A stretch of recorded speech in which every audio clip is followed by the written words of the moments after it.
6-12. Yeah, it was fun. Phone rang at 6 a.m. letting me know. We are joined by Indiana head coach Mike Woodson, Trace Jackson Davis, and Xavier Johnson. We will start with an opening statement by Coach, followed by questions for the students, and then we'll go back to questions for Coach. Coach, the floor is yours. Tough loss, gentlemen. You got to give Iowa credit. They kept banging away, and, we had some miscues coming down the stretch defensively that I think that cost us. But I'm so thrilled and happy with our ball club and the way we compete. Again, we've been in this position so much this season that, these sting a little bit, but we'll get over this and get ready for tournament play if we are selected to play in the tournament. We'll start with Jeff. We'll start with Jeff in the front row. Jeff Rabjohn, Speaks.com. For Trace and Xavier, if you both guys can answer this result aside, how well do you guys feel you're playing heading into the NCAA tournament? Well, like they said in the locker room after the game, I don't think anyone wants to see us right now. I think that we've proven, not only to the Big Ten, but the country, that we're also a top team that can compete with anyone. So it took a last-second 3 to beat us to the hottest team in the Big Ten right now. And it stings, but at the same time, I feel like we got a lot of ball left. We'll go to Zach in the front row, right side. I guess, Trace, to Zach Osterman, Indianapolis Star. Trace, kind of to follow on from that, do you feel like it, at some level, this weekend reflects kind of a lot of those close games coaches talked about, not being able to close them, and this weekend is you finding the way, I guess? Yeah, I just think that all in all, we played our basketball, and we executed well. We listened to Coach's plan, and we finally got over that hump. And after that first game against Michigan, I think that's when we started to believe. And I think that even when we got down at Iowa late, I still think that our team believed that we were going to win. And then obviously they hit a tough shot, and it happens. That's basketball. We'll go to Tom in the front row. Sports Illustrated, Indiana. Xavier, Trace had 31 today. You guys did a really good job of finding the ball, but he did a great job of positioning well too. When he was rolling like that, did you just want to just keep feeding and feeding and feeding? We kept feeding him, and he made the right play of kicking the ball out, and we were able to knock down shots. Some shots we didn't knock down, but we got to go back to the lab and just keep working, because if we get selected for tournament, we're gonna be ready to knock them down. Dustin on the front row, right. Dustin DePirac, Bloomington Herald-Times, ex-Trace for either one of you guys. Obviously, the late three, the bank, was pretty well defended. You guys had somebody in front of him, but Jordan got loose a couple times before that. What did you guys kind of see there? What got crossed up to get him a couple looks? Just miscommunications. Our defense relies heavy on talking, and sometimes guys get confused, and you just got to talk it out. And he got loose for a few, and then Keegan got loose for a few, and he was knocking shots down. So you got to be aware of where guys are. We'll go to Mike in the middle in the front row. Trace, it seems, Mike Peckman from Peaks.com. Trace, seems like you and Xavier have kind of taken your chemistry to a new level with the alley-oops and all that. Just speak to how that's happened. Yeah, I just think that me and him just talked about it. We talked to Coach, trying to get more ball screen oriented, and then he's a great player, especially when it gets downhill. He's going to make the right reads, and playing with him, I love playing with him. That's my guy. So we'll go to the second row, left-hand side. Tyler Tashman with Inside the Hall. Trace, you mentioned in the locker room after the game, someone said that no one's going to want to face you in March. Who was that said that? It was one of our.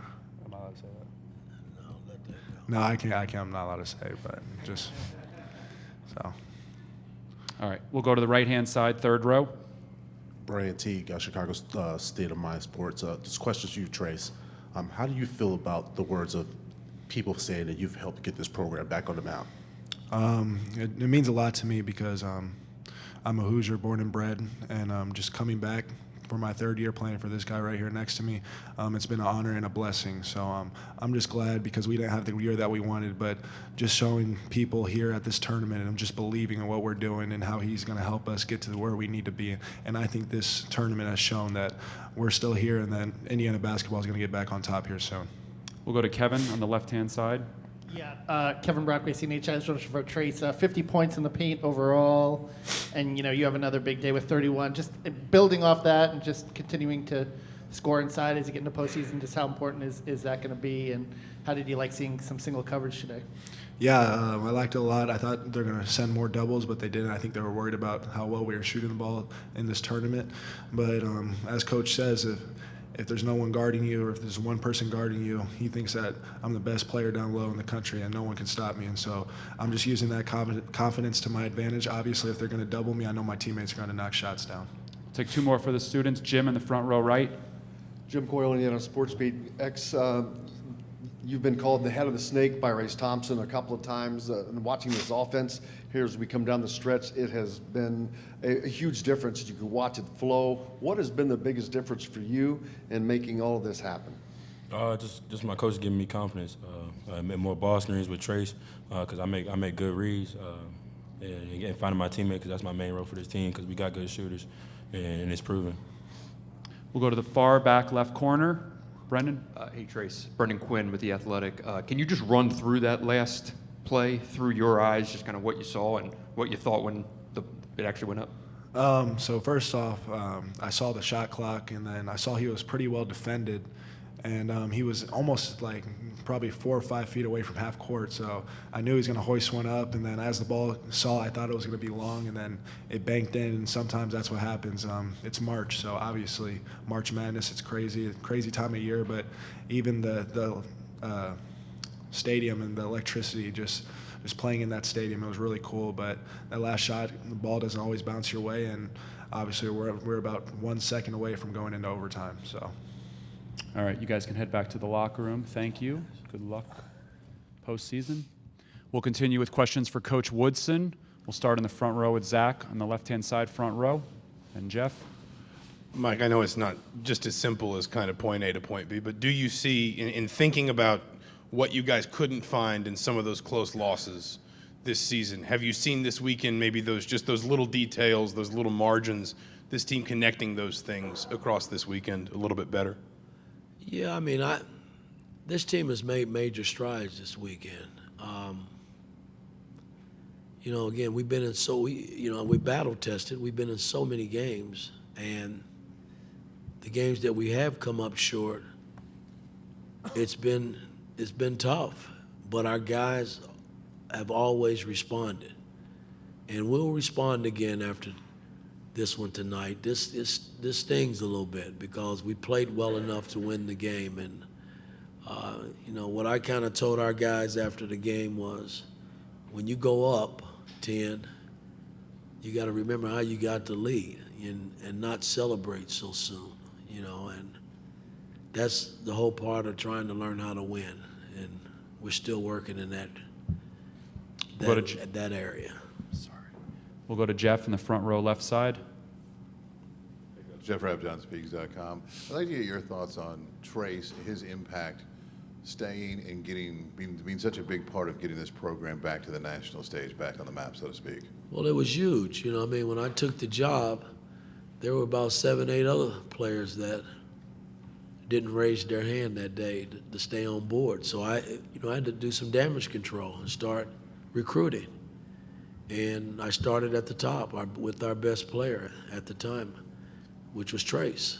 And, after sitting down with him and watching film and he deciding to stay, that was the first big piece to the puzzle. And then we just started piecing around him. We'll go to Jim on the far right. Jim Coyle, Indiana Sports Beat. Mike, I was going to ask, how can you maintain this momentum that you picked up? But listening to Trace talk, they still seem that they appreciate what they have accomplished and they're ready for more. What has been the difference in that team, in the entire team getting to that level? Well, again, this team hadn't been in postseason play for a very long time, so these guys are excited about that, and they should be. I'm excited for them because they worked their butts off this year to put themselves in this position. But again, until the committee says, hey, Indiana's going to the tournament, we're still sitting here waiting to hear those words. But these guys are very excited about that if that possibly will happen. Dustin in the front row right. Mike, Dustin DePierac, Bloomington Herald-Times. Obviously, you mentioned defensive miscues before. I mean, what did you see, I guess, in terms of the breakdowns that led to some shots for Murray and also the 2 for Bohannon before the one he banked in? Well, the biggest 3 was Bohannon making where he broke free at the top. And, I mean, he was wide open. I mean, it was Miller and X that just didn't communicate it.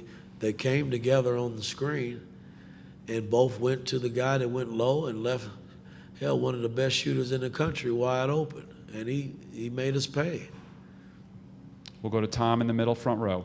Mike, Tom Bruce, Sports Illustrated, Indiana. You've been in the NBA for a long, long time, so can you tell me a little bit about what you think of Keegan Murray and what the biggest and most difficult challenges were in trying to get him under control today? He's the real deal. You know, NBA's going to love him. No, he's a load, man. I mean, there's just nothing he can't do with the basketball in his hand. He's a pretty good defender, and he rebounds the ball in terms of his height and length. So, I mean, I think sky's the limit for him. I think he's going to be just fine, and a good NBA team is going to really love him. He's played well. We'll go to the second row, left-hand side. Tyler Tashman with Inside the Hall. Coach, you guys shot 26% from 3. Were you happy with the looks you got from deep, or was there something else offensively that you wish you could have gotten? Well, that's kind of how we've been all year. You know, I mean, we've had a lot of good looks from the perimeter. There were a lot of wide open looks tonight. We just didn't make them.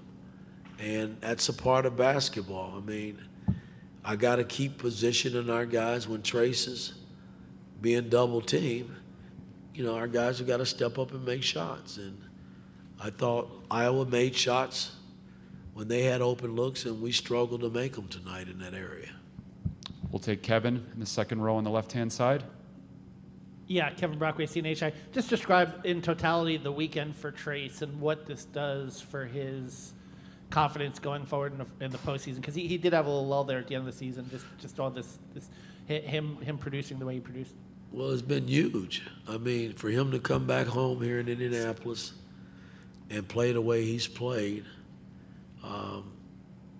it's been great for not only him, but for his teammates around him and the coaches and all that work with him. It's been great. I mean, when we're going to need him to continue to play that way as we enter the tournament play if we are selected, because, I mean, he's kind of been our horse all year in terms of playing inside-out basketball, and it's been great. I mean, I think he's pretty pleased in terms of how he's played. I mean, because he's played well. We'll take two more. Zach in the front row. Mike, I guess following on about Xavier too, I think in 3 games, 50 points, 22 assists, only 8 turnovers. You know, we asked about this kind of at the end of the season as well, that kind of run he had building up to this, but just what has clicked for him to it seems like his decision-making, his ability to kind of know when to attack, when to look for his own offense, when to look for somebody else's, when to slow down, when to speed up. What has changed for him? Well, I think he's comfortable now, and you know, maybe he wasn't too comfortable early on, you know, with me kind of in his ears a lot, but I was just trying to get him to play the right way, man, and he's done that here in the last 8 to 10 games. He's really played his butt off, and you know, I'm so happy for him, man, because he's caught more from me than anybody on the team, and we're benefiting from it. His teammates are benefiting from it, and we playing the kind of basketball that I kind of envision, you know, playing. I mean, and he's had a lot to do with it. We'll go to the final question. Julian from the Big Ten Network, far left corner. Coach, I'd be remiss if I didn't ask this, and I know it's on the opponent and everything, but your years in the league as a player and as a coach, is there a comparison for Murray that he reminds me of blank? And if so, who would be that player? Oh, I don't really compare players. I think, you know, it wouldn't be fair to that young man. You know, he has a pretty good all-around game himself, you know, already. And I think the league, NBA guys kind of know that. I mean, he's kind of put himself out there this year in terms of players throughout the country. I mean, he's been consistent and solid all the way through their season, and he's going to be a good NBA player. I know that. All right, Coach, thank you. Good luck in the postseason. Thank you.